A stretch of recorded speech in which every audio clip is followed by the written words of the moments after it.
Good morning students. कल के lecture में हमने सरकार के अंग में व्यवस्थापिका को समझने का प्रयास किया था। आज हम देखेंगे कि कार्यपालिका जो है उसके कार्य क्या होते हैं, उसके संगठन कैसे होता है, एग्जीक्यूटिव, ऑर्गेनाइजेशन एंड फंक्शंस।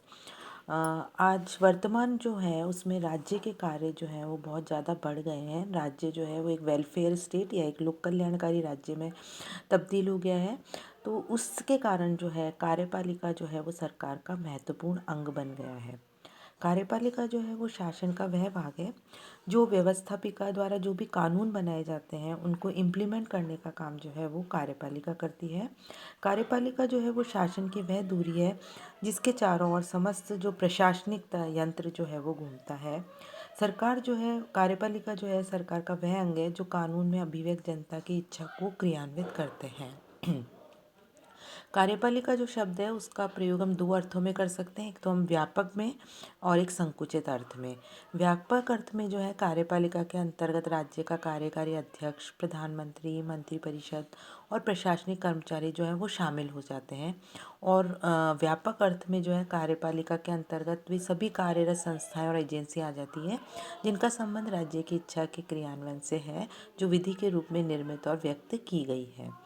संकुचित अर्थ में अगर हम कार्यपालिका का अर्थ लें तो उसमें वही व्यक्ति शामिल हैं जो नीति निर्धारित करते हैं, योजनाएं बनाते हैं, कानूनों का क्रियान्वयन करते हैं और इसे राजनीतिक कार्यपालिका भी कहते हैं।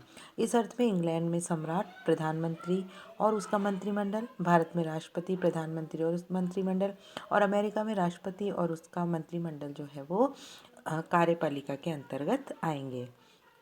अब हम बात करते हैं कि कार्यपालिका जो है वो कितने प्रकार की होती है। तो कार्यपालिका जो है उसका मुख्य रूप से वर्गीकरण निम्न प्रकार हो किया जा सकता है। पहला है राजनीतिक और स्थायी कार्यपालिका, पॉलिटिकल एंड परमानेंट एग्जीक्यूटिव। संवैधानिक एवं वास्तविक कार्यपालिका, नॉमिनल एंड रियल एग्जीक्यूटिव। एकल एवं बहुल कार्यपालिका, सिंगुलर एंड प्लूरल एग्जीक्यूटिव। वंशानुगत और निर्वाचित कार्यपालिका, हेरिडिटरी एंड इलेक्टिव एग्जीक्यूटिव। और उत्तरदायी और अनुत्तरदायी कार्यपालिका, responsible and non responsible executive.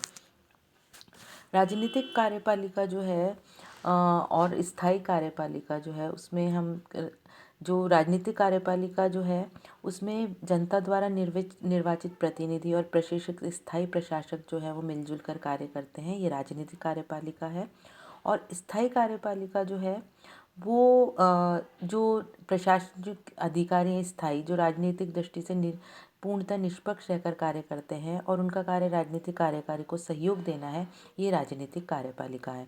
यानी भारत में प्रधानमंत्री और मंत्रिपरिषद जो है वो राजनीतिक कार्यपालिका है, पॉलिटिकल एग्जीक्यूटिव है, और जो ब्यूरोक्रेट्स है वो हमारे परमानेंट एग्जीक्यूटिव हैं। दूसरा है संवैधानिक और वास्तविक। संवैधानिक जो है कार्यपालिका वह होती है जिसके हाथ में वास्तविक शक्तियाँ नहीं होती, वह राज्य तो करती है लेकिन शासन नहीं करती। और वास्तविक कार्यपालिका वो होती है जो जिसके नाम से जिसके द्वारा वास्तव में शासन जो है वो चलाया जाता है। इंग्लैंड का सम्राट और भारत का राष्ट्रपति जो है वो संवैधानिक कार्यपालिका है और प्रधानमंत्री जो है वो वास्तविक कार्यपालिका है। एकल और बहुल कार्यपालिका, जी अगर कार्यपालिका की समूची शक्ति एक ही व्यक्ति में निहित है तो उसे एकल कार्यपालिका कहते हैं। और इसके ठीक ऑपोजिट, अगर कार्यपालिका की शक्तियाँ एक व्यक्ति में निहित ना होकर कुछ व्यक्तियों में या कुछ एक समिति में रहती है तो वह बहुल कार्यपालिका है। बहुल कार्यपालिका जो है उसका श्रेष्ठ उदाहरण जो है वो स्विस संघीय सरकार है और एकल कार्यपालिका का श्रेष्ठ उदाहरण जो है वो अमेरिका का राष्ट्रपति, भारत, इंग्लैंड, कनाडा में प्रधानमंत्री। वंशानुगत और निर्वाचित कार्यपालिका, यदि राज्य का प्रमुख वंशानुगत ढंग से सत्ता प्राप्त करता है तो उसे वंशानुगत कहा जाएगा। जैसे राजतंत्र में प्राय वंशानुगत कार्यकारी होते हैं।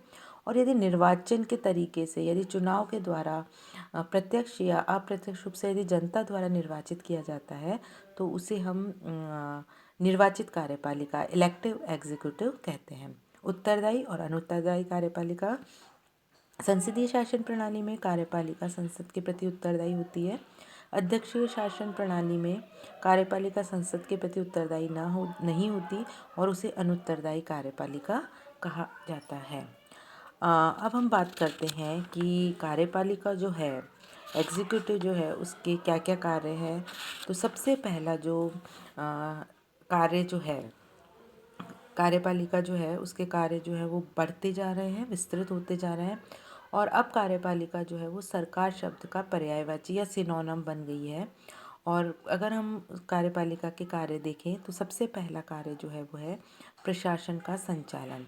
कार्यपालिका जो है उसका सबसे इम्पोर्टेंट जो काम है वो है देश का शासन चलाना, आंतरिक शांति और व्यवस्था बनाए रखना उसका प्रमुख कार्य है, जिसके लिए सरकार की स्थापना की जाती है। और इसके लिए कार्यपालिका अपने पास पुलिस शक्ति रखती है जो उसके आदेशों का पालन करती है। ये रक्षा सेनाओं की भी व्यवस्था की जाती है ताकि बाह्य आक्रमणों से भी रक्षा की जा सके। प्रशासकों की भी नियुक्ति की जाती है ताकि नीति निर्माण जो है उसको इम्प्लीमेंट किया जाए। तो आंतरिक रूप से और बाह्य रूप से राष्ट्रीय नीति जो है, हमारी जो नेशनल पॉलिसी है, उसका निर्माण करना भी कार्यपालिका का कार्य है। दूसरा कार्य जो है वो है कूटनीतिक कार्य। विदेशों के साथ उचित संबंध स्थापित करने का दायित्व जो है वो भी कार्यपालिका का है। कार्यपालिका जो है वो विदेशों में अपने एम्बेसीज जो हैं वो स्थापित करती हैं, अपने एम्बेसडर नियुक्त करती हैं, अन्य देशों से आए जो राजदूत हैं उनका स्वागत करती है। और जितने इकोनॉमिक, पॉलिटिकल और जो भी सुरक्षात्मक दृष्टि से जो भी संधियां हैं वो कार्यपालिका के द्वारा की जाती है। सभी प्रकार के समझौते जो हैं वो कार्यपालिका के द्वारा किए जाते हैं। विधि निर्माण संबंधी कार्य, कार्यपालिका जो है विधि निर्माण के में भी भाग लेती है। इन कार्यों का क्षेत्र शासन प्रणाली के स्वरूप पर निर्भर करता है। अधिकांश राज्यों में कार्यपालिका को संसद का अधिवेशन बुलाने, स्थगित करने, निम्न सदन को भंग करने का अधिकार प्राप्त है। और जो संसदीय शासन प्रणाली के देशों में कार्यपालिका विधि निर्माण में व्यवस्थापिका का नेतृत्व करती है। संसद द्वारा जो भी विधेयक पारित किए जाते हैं वो निषेधाधिकार के अधीन होते हैं। और जो संसदीय शासन प्रणाली में संसद द्वारा पास किए गए अधिकांश विधेयक सरकारी विधेयक होते हैं। और अगर अध्यक्षात्मक शासन प्रणाली की बात करें तो वहाँ पे भी सीमित रूप से कार्यपालिका विधि निर्माण को प्रभावित करती है। जैसे अमेरिका में राष्ट्रपति कांग्रेस को संदेश भेज सकता है या विलंब निषेधाधिकार का प्रयोग कर सकता है। न्यायिक कार्य, अगर हम वर्तमान युग की बात करें तो जो कार्यपालिका है उसने न्यायिक कार्य भी अपने आप में ले लिए हैं। और सभी राज्याध्यक्षों को ये शक्ति प्राप्त होती है कि वे अपराधियों को क्षमा कर दें, उनकी सज़ा में परिवर्तन कर दें, कम कर दें। इसे क्षमा का अधिकार जो है वो कहा जाता है। विभागीय अध्यक्ष जो है कर्मचारियों के भी झगड़े निपटाने के लिए ट्रिब्यूनल की स्थापना कर सकता है। और ये भी संभव है कि मंत्रियों को ऐसी शक्ति प्रदान की जाए कि वे अपीलीय ट्रिब्यूनल के रूप में कार्य करें। इन शॉर्ट हम कह सकते हैं कि प्रशासनिक न्यायालयों की स्थापना जो है वो जो है प्रशासनिक और न्यायिक संरचनाओं के बीच जो विभाजक रेखा है उसको खींचे जाने से रोकती है। वित्तीय कार्य जो है वो भी किए जाते हैं। शासन का जो आय व्यय का वार्षिक जो आय व्यय निर्धारित करने का कार्य भी कार्यपालिका का है। राष्ट्रीय बजट पारित करना, आर्थिक व्यवस्था पर नियंत्रण आदि विधायिका के कार्य हैं। और इस दिशा में जो है, लेकिन मार्गदर्शन जो है वो कार्यपालिका के द्वारा ही किया जाता है। कार्यपालिका जो है वो इस बात का निर्णय करती है कि कौन से कर जो हैं वो लगाए जाएंगे, कौन से समाप्त किए जाएंगे, किस कर में वृद्धि या कमी की जाए, कौन सा कर्ज जो है वो मंजूर किया जाए या वसूल किया जाए। तो कार्यपालिका का ये कर्तव्य है कि बजट की व्यवस्थाओं को संसद द्वारा पास किए जाने की निगरानी रखें कि उनकी पूरी तरह से उनका कार्य किया जा रहा है या नहीं। विविध कार्य जो हैं, जो कार्यपालिका है उसके द्वारा बहुत से कार्य किए जाते हैं। अन्य उसमें उपाधियों का वितरण करना, राष्ट्रीय आयोजन करना, विदेशियों को नागरिकता के अधिकार प्रदान करना आदि संभव है। तो हम संक्षेप में ये कह सकते हैं कि कार्यपालिका जो है उसके कार्यों की लगातार वृद्धि होती जा रही है।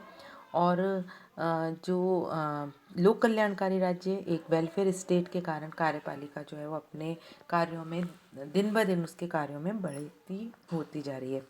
इसका अगर हम कारण जानने की कोशिश करें तो विभिन्न अंग जो हैं उनमें केंद्रीकरण की प्रवृत्ति जो है वो बढ़ती जा रही है। केंद्रीय सरकार की शक्तियाँ निरंतर बढ़ती जा रही है। राज्य जो है वो केंद्रीय सरकार के अभिकर्ता बन गए हैं, इसलिए कार्यपालिका जो है उसके कार्यों में वृद्धि हो रही है।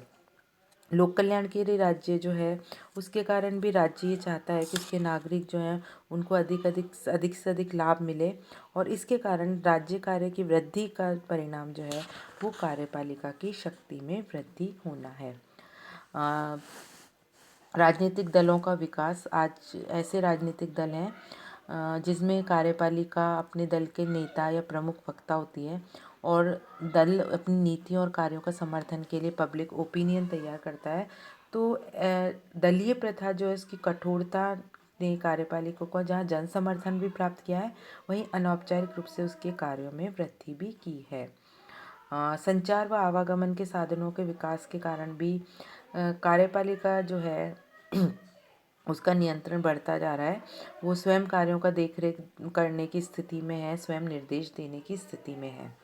और व्यवस्थापिका जो है उसके जो कार्य हैं, उसकी जो शक्तियाँ हैं, उनका दिन ब दिन जो है चाहे वो आर्थिक, सामाजिक या आधुनिक परिस्थितियों के कारण व्यवस्थापिका की शक्तियों का जो है वो ह्रास होता जा रहा है। व्यवस्थापिका के सदस्य ना तो समस्याओं की जटिलता को समझ पाते हैं, ना स्वयं कानून बनाते हैं।